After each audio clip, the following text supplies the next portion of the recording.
Dr. Mark Changizi here with your Science Moment. Today I'm going to talk about face coverings and, in addition to them being ineffective, which is something I really haven't focused on in the Science Moment series. It's something I've covered in great detail on Substack and at Twitter. And in addition to them having varieties of harms, the cardiovascular ones being huge ones, which I also haven't covered here on the Science Moment, but I do cover in Substack and on Twitter.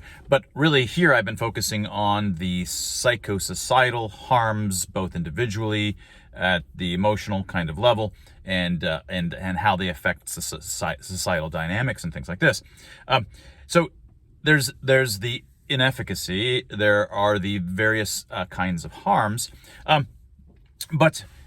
And of course, there's the civil liberties aspect to it that I don't believe that public accommodations can force people to wear things which are really political purity tests, which is one of the YouTube videos, perhaps the first one or the second one that YouTube, in fact, deleted and censored here, or over at YouTube, depending on where you're watching this. So I don't think that they should be required. Now, you could imagine a libertarian having the viewpoint, but still, if you want to wear them, that's fine out to public accommodations.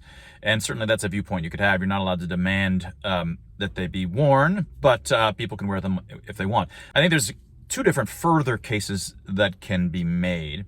One is that if you're a public accommodation, I think you should be able to say, I don't want anybody wearing a mask in my place at all.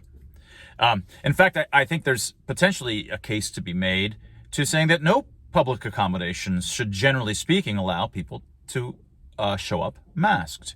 You've got counterexamples like Halloween and some very certain kinds of counterexamples that you might have. But as a general rule, masking should be something that is allowed to be disallowed by public accommodations, by the private company. And I think potentially that it should just be something that's not allowed at all. So what would be the basis of this kind of, how could you justify this sort of thing? Now, I think this kind of justification is the kind that emanates from our evolutionary fundamental human nature. There's lots of things that we take for granted in terms of how humans are allowed to behave with other humans. There's whole suites of kinds of behaviors that we disallow without it ever even having to be written down that it be disallowed. They're human universals that come not through logic. They don't come from math. They come from our human nature and just what it is, right? That's their foundation, our human nature. Now, one of the most important facets of our human nature is that we are social creatures. We're social. We're inherently social. Much of our brain is devoted to dealing with the fact that we're social. And emotional expressions themselves, something that Dr. Tim Barber and I in our new book Expressly Human, which, by the way, its launch its launch back in July has been completely crushed by virtue of censorship at Twitter and elsewhere. Our emotional expressions on our faces and our gestures and our intonation is entirely about human contact with others. It's all about human greetings, human interactions, about building reputations, about disagreeing, about conversation. All of the things that humans do in real life in front of other people requires a face interacting with another face. Sure, I might shake hands with you, but you know what people do in cultures that shake hands? They look into each other's eyes while they're shaking hands. And they're not just looking at each other's eyes, they're reading the face. They're seeing the face. Who are you? And in that process, they're also emotionally expressing certain levels of confidence or submission or whatever it might be. In other cultures, maybe with a kiss on the cheek twice, they're still looking at each other in between. Whatever other stuff that's going on, it's those faces, which is like a protocol. It's the protocol of human nature for how we click. Now, we may not click with everybody in the room, but if you want to walk in and you're unable to click, you're like a Lego piece. That's a different kind. It's not, it's a different brand. It's one of these Lego-like things. You just can't click in to any of those Lego pieces. Our human nature is like being Lego brand Lego pieces. If you want to interact in the human space, you need to have your face uncovered so that you can do the clicking, the social clicking that is required by our human nature. Now, what are these specific things? Well, of course, first and foremost, it's here I am, here's who I am. When you come into my space, I want you to identify yourself. It doesn't have to be via an ID.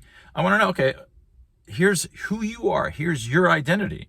If you end up doing something naughty, something bad, something out of, or say even something great, you do something great, I want to know, because I want to be able to modulate your reputation on the basis of what you did.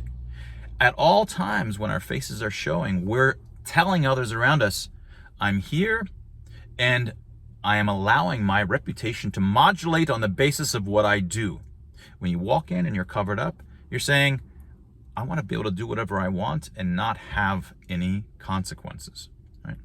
So first and foremost, you're telling others, I'm able and I'm willing to submit myself to the reputation consequences, to the social capital consequences of my behavior. If I do something and I try to run away, people say, no, the person looked like this, and you can identify me, right?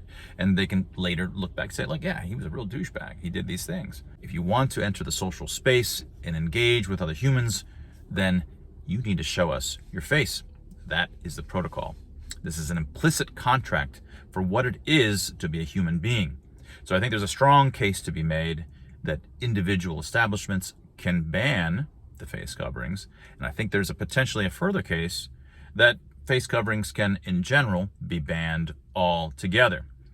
So I'm not laissez-faire libertarian about this, that, oh yeah, you can walk in and just wear a mask, wear a ski mask if you want, indoors, come to any social space and not identify who you are. No, that goes against what it is to be a human in the implicit contract of who we are.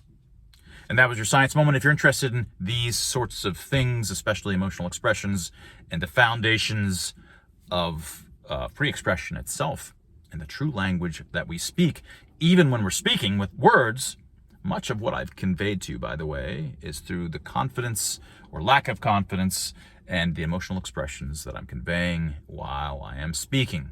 And to understand that, you have to understand the foundations of emotional expressions, which Dr. Tim Barber and I derive from first principles in our grand unifying theory. And that was your science moment.